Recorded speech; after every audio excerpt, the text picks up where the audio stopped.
اعوذ باللہ من الشیطان الرجیم، بسم اللہ الرحمن الرحیم۔ ابراہیم علیہ السلام نے اپنے بچوں کو بھی اس کی وصیت کی، وصّیٰ بہا ابراہیم بنیہ ویعقوب،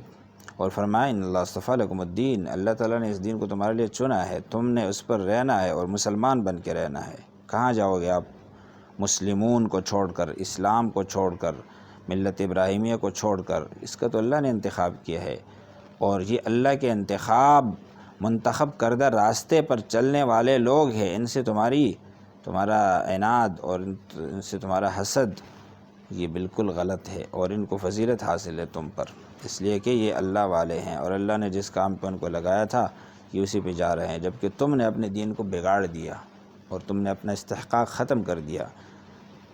تقابل بین الادیان ہے تو اب امت مسلمہ یہود اور نصارہ کے مقابلے میں افضل، اور ان کا دین ان کے دین کے مقابلے میں افضل۔ کون سا ان کا دین؟ یہودیت اور نصرانیت، اسلام نہیں۔ اصل دین جو ان کا تھا وہ ان کا ہے، وہ تو ایک ہی ہے، لیکن جو انہوں نے دین بنایا تھا اس کے مقابلے میں ملت ابراہیمیہ اور ملت اسلام بھی افضل ہے، اس لیے کہ اس میں توحید ہے، اور اس میں اللہ کے ساتھ قرب ہے، اور اس میں اللہ کی فرما برداری ہے۔ یعقوب علیہ السلام کہ وفات کے وقت کیا تم تھے؟ ام کنتم شہداء اذ حضر یعقوب الموت، جب وہ اپنے بچوں سے کہنے لگے آخری وقت میں ما تعبدون من بعدی، میرے بعد کس کی عبادت کرو گے؟ انہوں نے کہا کہ تمہارے اللہ کی عبادت کریں گے، تمہارے آباء و اجداد کے اللہ کی عبادت کریں گے، یہ فرمایا تھا بچوں نے، اور یہی صحیح طریقہ ہے۔ تمہاری عبادت کریں گے، تمہارے آباء و اجداد کی عبادت کریں گے نہیں، تمہارے رب کی اور آباء و اجداد کے رب کی۔ اور اسماعیل اور اسحاق وہ آپ کے آباء و اجداد، ابراہیم، اسماعیل، اسحاق، تو آپ یعقوب کی اولاد ہو، ان کو ماننے والے ہو، پھر انبیاء میں فرق کیوں کرتے ہو کہ اسحاق کو مان رہے ہو اسماعیل کو نہیں مان رہے ہو؟ اور اسماعیل علیہ السلام ہی ذبیح اللہ ہیں۔ یہاں جو کلمات کا ذکر آیا ہے اس میں مفسرین نے راجح قول یہی ہے کہ ان میں یہی باتیں ہیں کہ حضرت ابراہیم علیہ السلام کو آگ میں ڈالا گیا، انہوں نے صبر کیا، اور نمرود جیسے جابر قاہر بادشاہ سے ان کا مقابلہ ہوا، انہوں نے صبر کیا، بے سر و سامانی کے عالم میں ان سے مناظرہ کیا، ان کو دین کی دعوت دی، ان کو سمجھایا، اور اس کے بعد حضرت ابراہیم علیہ السلام کو بیٹا قربان کرنے کا حکم دیا گیا، انہوں نے وہ بھی بجا لایا، ترک وطن کا حکم دیا گیا، وہ بھی بجا لایا۔ تو یہ ساری قربانیاں حضرت ابراہیم علیہ السلام نے دی ہیں، اور یہ امتحانات تھے، اور وہ امتحانات انہوں نے پاس کر لیا، اتمہن۔ تو یہاں فرمایا کہ ابراہیم، اسماعیل، اسحاق یہ تینوں آبائے یعقوب ہیں، حضرت یعقوب کے آباء و اجداد ہیں، اور یعقوب کے سوال کے جواب میں ان کے بیٹوں نے یہی کہا جو ان کو سکھایا گیا تھا زندگی بھر، جو ان کا دین تھا، ان کا مشن تھا، کہ ہم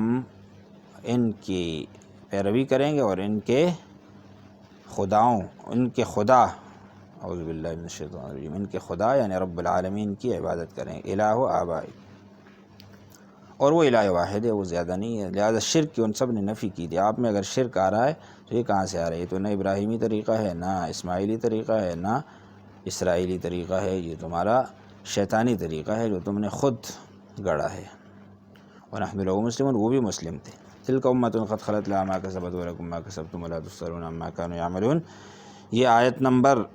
134 ہے، اور آیت نمبر 41 بھی اسی طرح ہے، تِلْكَ أُمَّةٌ قَدْ خَلَتْ لَهَا مَا كَسَبَتْ وَلَكُم مَا كَسَبْتُمْ۔ اس میں کیا بتایا گیا ہے کہ ان کے بارے میں تم سے نہیں پوچھا جائے گا، وہ انہی سے پوچھا جائے گا، لہذا تم ان کے متعلق جواب دہ نہیں ہو، لیکن ان کی طرف نسبت بھی تمہارے لیے کافی نہیں ہے، وہ تو گزر گئی امت، اب تم اپنا جواب خود دو گے کہ تم کیسے رہے ہو۔ قالوا كونوا هودا أو نصارى تهتدوا، بنی اسرائیل کا یہ بھی ایک طریقہ تھا یہود و نصارہ کا، یہودی کہتے تھے یہودی بن جاؤ نجات پا جاؤ گے، جیسے وہ کہتے تھے لن يدخل الجنة إلا من كان هودا، اور نصارہ کہتے تھے لن يدخل الجنة إلا من كان نصارى، اسی طرح یہ بھی کہتے تھے كونوا هودا تهتدوا، كونوا نصارى تهتدوا۔ اللہ تعالیٰ نے فرمایا یہیں سے تمہاری خرابی بالکل واضح ہے کہ تم دھڑے بندی کے قائل ہو، اور ملت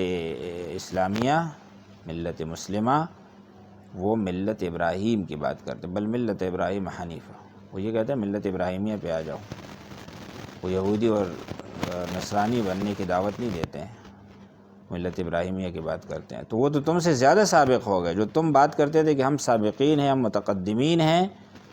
ہم پہلے جو ہے اللہ کے دین میں آئے ہیں، اللہ کے دین کو اپنانے والے ہیں، یہ تو نئے لوگ ہیں۔ تو فرمایا نہیں، یہ تم سے بھی زیادہ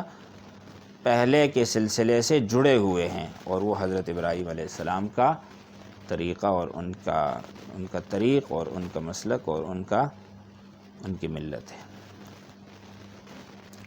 تو یہ بتایا گیا۔ پھر اللہ تعالیٰ نے ایک عام ضابطہ بیان فرمایا، قولوا آمنا باللہ وما انزل الینا وما انزل الی ابراہیم واسماعیل واسحاق ویعقوب والاسباط وما اوتی موسیٰ وعیسیٰ وما اوتی النبیون من ربہم لا نفرق بین احد منہم ونحن لہ مسلمون۔ مسلمانوں کو تو یہ کہا جاتا ہے کہ اللہ پر ایمان لاؤ اور اس ایمان کا اظہار کرو، آمنا باللہ کہو، آمنا بما انزل الینا کہو، آمنا بما انزل الی ابراہیم کہو، یہ نہیں کہو نؤمن بما انزل علینا جیسے یہ لوگ کہا کرتے تھے۔ یہ بھی فضیلت ہے،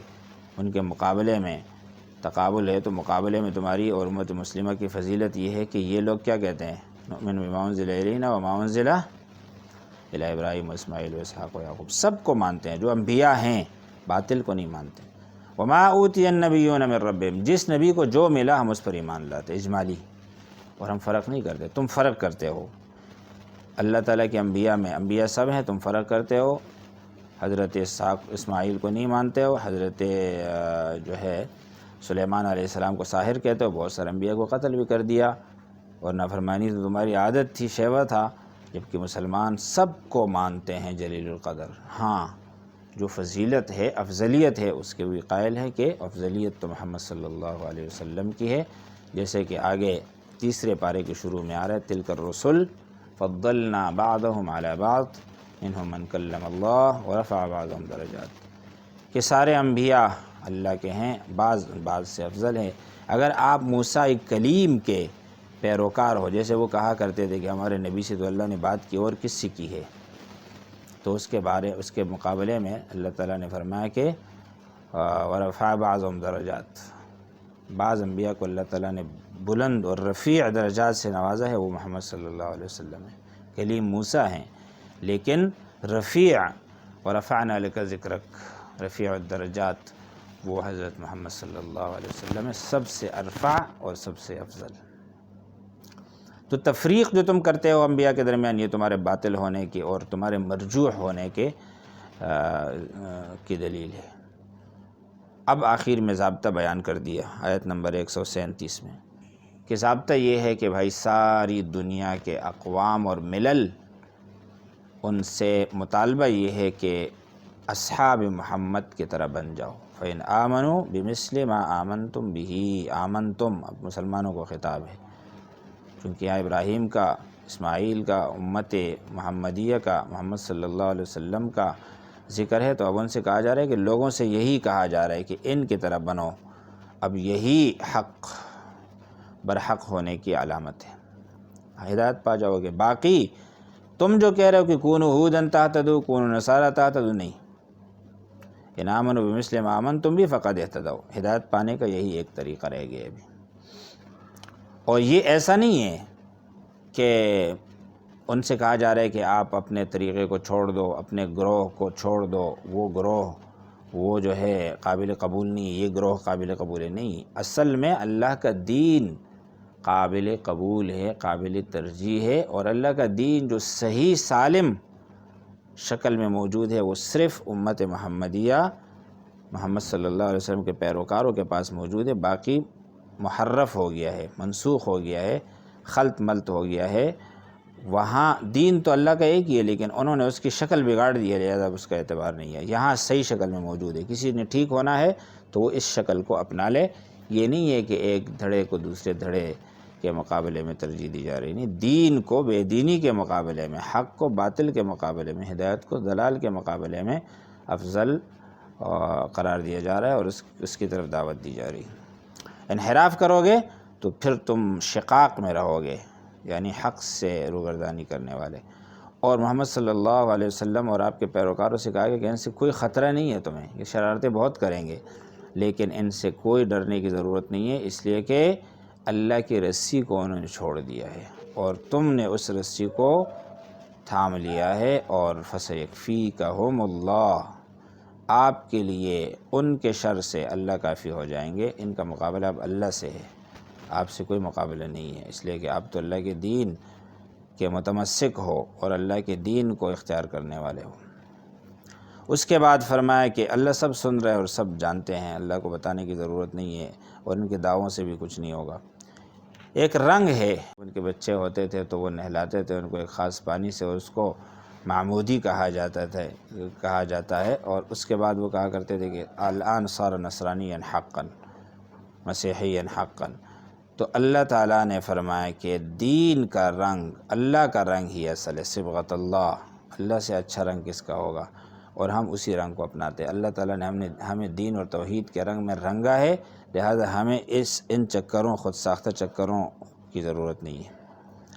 اور تم اس طرح کے اعمال کرتے ہو تو ہم اس سے برات کا اظہار کرتے ہیں، لنا اعمالنا ولکم اعمالکم ونحن لہ مخلصون، ہم تو اللہ کے لیے مخلص ہیں، ہمارا دین خالص ہے، اس میں کوئی آمیزش نہیں ہے کسی چیز کی۔ پھر ان کو تنبیہ کی گئی، کیا تم لوگ یہ کہتے ہو کہ ابراہیم، اسماعیل، اسحاق، یعقوب اسباط وہ یہودی یا عیسائی تھے؟ بھائی کب تھے؟ اللہ نے تو فرمایا نہیں تھے، اور تم لوگ کہتے ہو تھے، تو انتم اعلم ام اللہ، زیادہ علم اللہ کا یا تمہارا ہے؟ جب اللہ تعالیٰ نے کہا ہے کہ نہیں تھے یہودی اور عیسائی، وہ تو یہودیت اور عیسائیت سے پہلے تھے، اور وہ تو حنیف تھے، حنفاء تھے، ربانیین تھے، اور تم کہتے ہو تھے یہودی عیسائی، اس لیے کہ تمہارا پلڑا بھاری ہو اور تمہاری جو ہے تمہارا دھڑا اور تمہارا گروہ اس کو غلبہ حاصل ہو دلیل کے اعتبار سے، اور باقی سب مغلوب ہوں، اس کے لیے تم کیا کہتے ہو؟ اپنے ساتھ حضرت ابراہیم اور انبیاء کرام کو بھی ملاتے ہو، حالانکہ ایسی کوئی بات نہیں ہے، وہ تو نہ یہودی تھے نہ عیسائی تھے۔ تم کتمان شہادت بھی کرتے ہو، یہ بہت بڑا ظلم ہے، ومن اظلم ممن کتم شہادۃ عنده من اللہ وما اللہ بغافل عما تعملون۔ کتمان حق، کتمان شہادت، اور حق اور باطل کو ملانا اور خلط ملط کرنا، یہ تمہارا شیوا ہے اور یہ بہت بڑا ظلم ہے۔ اور ظالمین کے بارے میں تم نے پہلے سن لیا ہے کہ لا ینال عہد الظالمین، اللہ تعالیٰ کا جو عہد ہے اور اللہ تعالیٰ کا جو وہ ہے، اللہ کی جو عطا ہے، وہ اللہ کی جو عنایت ہے، وہ ظالموں کو نہیں ملے گی، لہذا ان سے سیادت اور قیادت عالم انسانی کی وہ اللہ نے چھین لی اور امت محمدیہ کو عطا فرما دی ہے۔ تلک امۃ قد خلت لہا ما کسبت ولکم ما کسبتم۔ اس کے بعد ایک اور چیز ہے جو ابراہیمی ملت سے اس کا بھی تعلق ہے، اور وہ یہ ہے کہ، اور اس میں ایک اور تقابل آ گیا ہے، اور وہ تقابل یہ ہے کہ ان لوگوں کا، بنی اسرائیل کا اصرار تھا کہ جو ہم چاہتے ہیں وہی ہو، ہم اللہ کو دیکھنا چاہتے ہیں، ہم خود نہیں لڑیں گے، اللہ ہماری طرف سے لڑے، وغیرہ وغیرہ، خواہش پرست تھے، اور اپنے آبا کی طرف اس کی نسبت کرتے تھے کہ یہ تو ہمارے سلسلے کے لوگ نہیں ہیں، یہ تو نئے لوگ ہیں، یہ تو دوسرے لوگ ہیں، جبکہ اہل حق اور محمد صلی اللہ علیہ وسلم وہ خواہش پرست نہیں ہیں۔ چنانچہ بیت اللہ کو بنانے والے ابراہیم تھے، محمد صلی اللہ علیہ وسلم ملت ابراہیمیہ کے پیروکار اور اس کے علمبردار تھے، اور قل ان صلاتي ونسكي ومحياي ومماتي لله رب العالمين لا شريك له وبذلك امرت وانا اول المسلمين، ملت ابراہیم حنیفہ، اس کے دعوے دار تھے محمد صلی اللہ علیہ وسلم۔ لیکن ہوا یہ کہ مکہ مکرمہ میں آپ صلی اللہ علیہ وسلم کو حکم دیا گیا تھا کہ آپ بیت المقدس کی طرف، مسجد اقصیٰ کی طرف رخ کر کے نماز پڑھو، عبادت کرو، اس کو قبلہ بناؤ، اس کی تعظیم کرو۔ آپ علیہ السلام کا دل چاہ رہا تھا کہ ابراہیمی قبلہ کی طرف میرا رخ ہو، لیکن حکم یہ تھا، جب حکم یہ تھا تو خواہش وہ تھی، لیکن خواہش کے مقابلے میں حکم کو بجا لانے والے تھے، فرما بردار تھے، مطیع تھے۔ یہ ہے حقانیت کی دلیل، اپنی خواہش کی پیروی نہیں کی، حق کی پیروی کی۔ اور جب حکم آیا اللہ کی طرف سے، وہ عین خواہش کے مطابق حکم تھا، لیکن عرصے کے بعد تو پھر مدینہ منورہ میں تحویل قبلہ ہو گئے، اب آپ کعبۃ اللہ کی طرف نماز پڑھنے لگے۔ اب ان لوگوں نے اعتراض شروع کر دیا کہ یہ کیا بات ہوئی۔ انہوں نے اپنا ایک اعتراض تو یہ کیا، یہ مشرکین نے بھی کیا اور ان لوگوں نے بھی کیا، یہودیوں نے، کہ انہوں نے اپنے قبلہ کو، انبیاء کے قبلہ کو چھوڑ کے مشرکین کے قبلہ کو اپنایا، آباء و اجداد کے قبلہ کو۔ سب جانتے تھے کہ آباء و اجداد قریش اور عرب کے لوگ تھے، اور بنو اسماعیل اور بنو ابراہیم تھے، تو کہنے لگے یہ اب سابقہ دین کی طرف بھی چلے جائیں گے جب سابقہ قبلہ کی طرف چلے گئے۔ یہ ایک طعنہ ان کی طرف سے دیا گیا۔ دوسری بات انہوں نے یہ کہی کہ یہ کیا بات ہے بھائی، قبلہ کیسے تبدیل ہو گیا، کیوں تبدیل ہو گیا؟ تو بھائی اب تک جو تمہارے قبلہ میں محمد صلی اللہ علیہ وسلم تمہارے شریک رہے، اور اسی انبیاء کے اور بنی اسرائیل کے قبلہ کو انہوں نے اپنا قبلہ رکھا، تو کب تم نے اس کی ستائش کی، اور کب تم نے اس کا اعتراف کیا، اور کب تم نے اس کی جو ہے تعریف کی؟ نہیں۔ اور ابھی جب وہ تبدیل ہو رہا ہے تو تم اعتراض کر رہے ہو، تمہیں اعتراض کا کوئی حق نہیں ہے۔ اصل بات کیا ہے؟ اصل بات یہ ہے کہ قبلہ کے جہات میں اتنے پڑھنے کی ضرورت نہیں ہے، یہ تمہاری ظاہر بینی ہے۔ تم اس طرح کی ظاہری چیزوں میں الجھ جاتے ہو، اور حقائق کو چھوڑ کے، مقاصد کو چھوڑ کے، اصول دین کو چھوڑ کے تم ان چیزوں میں پڑ جاتے ہو۔ بھئی یہ تو جہاد پرستی بھی اسلام میں نہیں ہے۔ یہ جہاد ہمارا ہے، یہ فلاں کا ہے، مغرب والوں کا ہے، مشرق ہمارا ہے نہیں ہے۔ مشرق بھی اللہ کا ہے، مغرب بھی اللہ کا ہے، اور اللہ ہمارے ہیں، لہذا ساری کائنات، ہر ملک ماست کے ملک خدا ہے ماست۔ اور آپ لوگ ان چکروں میں پڑتے ہو۔ تو اصل ہے اللہ تعالیٰ کا حکم، للہ المشرق والمغرب فأینما تولوا فثم وجہ اللہ۔ اللہ تعالیٰ تو ہر جگہ ہے، اللہ تعالیٰ تمہارے ساتھ ہے جہاں تم جاتے ہو۔ تو اللہ جب ہر جگہ ہے تو پھر یہ بات کہ بھائی کعبہ کو کیوں قبلہ بنا دیا، بھائی وہاں اللہ نہیں ہے کیا؟ اللہ کا حکم اب آیا تو اب وہ مقدس ہے، اور پہلے بھی مقدس تھا۔ تو تحویل قبلہ کا عمل جو آیا ہے، یہ ایک مشہور قصہ ہے تاریخی، اس پر لوگوں کا اعتراض بالکل غلط ہے، اور یہ اللہ تعالیٰ اس سے کوئی فرق نہیں پڑتا، نہ یہ کوئی اعتراض اور تان اور تشنیع کی بات ہے کہ آپ اس پر بلا وجہ کی تنقید کرو۔ یہ تنقید، قابل تنقید بات ہے ہی نہیں۔ للہ المشرق والمغرب یہدی من یشاء الی صراط مستقیم۔ لہٰذا ان کا یہ کہنا کہ ما ولاھم عن قبلتہم التی کانوا علیہا، مسلمانوں کو ان کے قبلہ سے کس نے ہٹایا؟ اللہ نے ہٹایا۔ وہ بھی ٹھیک ہے، قبلہ اول ہے، یہ قبلہ ثانی ہے، دونوں مقدس ہے، لیکن اب وہ قبلہ منسوخ ہو گیا ہے اور یہ قبلہ محکم ہے۔ اس کے بعد اللہ تعالیٰ نے اسی امت محمدیہ کو فرمایا تم امت وسط ہو۔ وسطیت، اعتدال، میانہ روی، یہ تمہاری خصوصیت ہے اور تمہارا وجہ امتیاز ہے، تمہاری امتیازی شان ہے، یہ بات ان میں نہیں ہے۔ امتاً وسطاً لتکونوا شہداء علی الناس، تاکہ تم لوگوں کے خلاف اور لوگوں کے حق میں تم گواہی دو، تم شہداء اللہ ہو، تم امت وسط